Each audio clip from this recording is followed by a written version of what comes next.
Hey, I wanted to update about the new site that I started. I had mentioned that I was going to start a new site. I had talked to a lot of people about when I should start a new site and if I should start a new site and whether or not it's a good idea.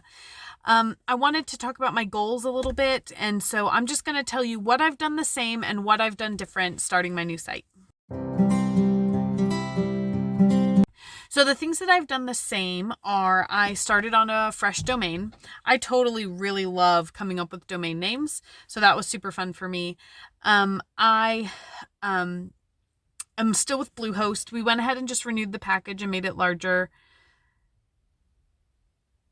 At me if you want. Okay. We are doing informational content again. So I went through the Project 24 keyword research process and I looked for informational keywords. And I plan to monetize mostly with ads. We do intend with this site to do a couple things differently. So let me just tell you what some of those differences are. So with the new site, the first new thing that I'm doing is I'm not going to reveal the niche. I feel really good about this. I feel super excited about it. And I felt like I understood niche selection a little bit better. I'll get to a little bit later. Just the evidence that I am still learning a lot about niche selection. Another thing we did differently was we've spent a lot of money on the site already, a lot for me.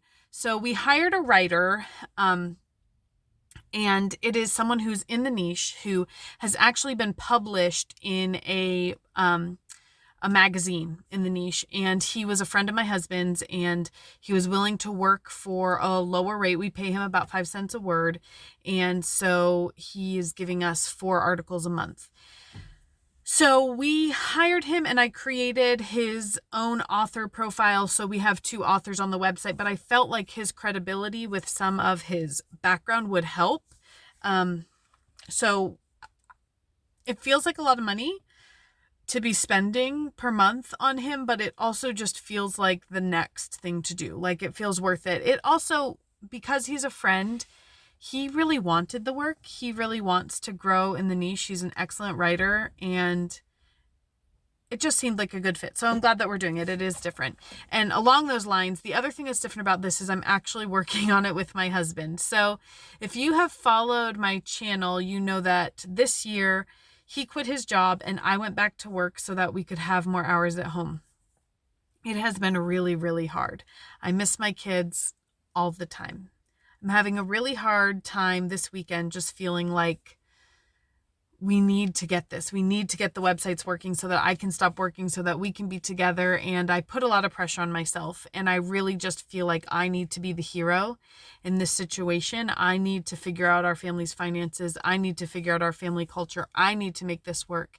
And I don't know, well, I do know that that isn't healthy. And the amount of support that my husband has given to this project, even though it is his hobby and it is something that he's knowledgeable about, he's waking up with me every morning at 5 to write, to help with the information, to take the original pictures.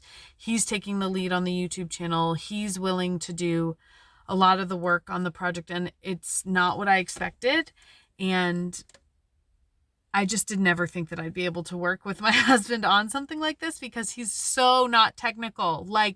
So not technical. You don't even know. Like, opening a file on a computer is challenging for my husband. So that's been interesting, and that's different. So I'm not working alone, which I think makes the next part easier as well. I'm pushing a lot harder for content. I work with Amelia's accountability spreadsheet group, and when I look back at my old months versus my newer months, I'm definitely pushing harder on content. I have a video that I'll link up here or in the description about how many posts I published on my first site and how long that took. Well, on the second site, we're in month 2 now. I launched it at the beginning of October. So now we're in month 3. We're in month 3 now.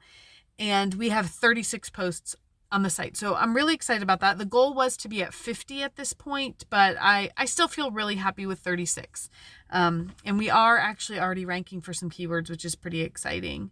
I did also put ads on earlier to the site. I just finished adding the ad.txt file earlier this week to track stats, which is the next thing that I'm doing differently. blogging is very emotional. Building a business is very emotional. You all know that I'm very new to entrepreneurialism. I'm very new to these kinds of things. I've enjoyed working for the public school system and getting that government check from the state every month. So being so in control and so much of the driving force behind your income, that's new to me. And it is so emotional. So on this new site, I am not looking at any of the stats for the first 6 months. 6 months, I'm not going to check page views. And I know some of you may be concerned about indexing issues, and my solution for that is just to do the site : search and just make sure that all my pages are there. And that's all I'm going to do. I know, I just have such vivid memories, guys. My first ever site is only 11 months old. And I remember in months 3 and 4, just staring blankly at my Google Analytics screen, feeling like the biggest failure in the world, like not knowing what to do, not knowing how I was going to fix it. And I can't do that again. So on site number 2, the biggest thing that I'm doing differently is I'm not going to check my stats at all until, I guess it will be, we started in October, November, December, January, February, March, April, May. In there somewhere is when I'll check the stats for that site. I do want to let you know that I am terrified and full of doubt about the niche. So I said that I had grown in keyword research and niche selection, and I do think I have, but recently a couple things happened, and I'd love any feedback that you have on this. So when I was doing some keyword research, I used Keyword Chef, which one of the benefits of Keyword Chef is you can see all the SERPs on one page. And so it's pretty easy to identify some other people who were at the similar level to me, who were just writing informational content, other niche sites, some of them from courses that I am aware of, and some of them just that it's obvious that they're affiliate sites. And one of them just in the past couple months was absorbed into a larger site, like it's redirected to a larger site. So that gave me pause that, okay, maybe this is not a profitable enough niche. And then another thing happened was I found a site that was really well written, and it was obvious that the owner of the site is in the hobby, and they have a YouTube channel and a Facebook presence, and they've been active for like 6 years. So this is like a solid site. There are definitely some issues, right? Like it's obvious that the writer on this site is highly educated, but English is not their first language. So the English is very, very good, but there are just some awkwardness in the writing that makes it obvious that it's not a US, like a native English speaker. So, but they have original images. Like just overall, it's a very, very good site. And the only way that I knew to check was to go to SimilarWeb, and it shows no data for their site, which makes me feel like, okay, maybe there's not enough traffic in this niche. And I am very afraid. So the past weekend, I've been feeling super excited about the niche and feeling like everything was going good. And then this weekend, after digging a little deeper and knowing more what I'm looking at, I'm afraid that I've chosen a niche that doesn't have enough traffic. So here are my thoughts on that. So I'm not giving up. I don't give up. I'm not going to give up, but there's a couple things I think I need to focus on.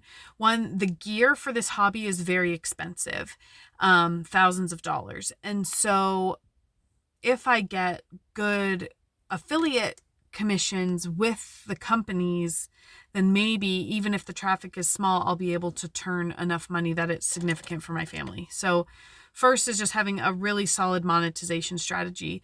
The second thing is we're going really hard after YouTube. We've started publishing. We have a couple subscribers, one video that's I think surpassed 100 views.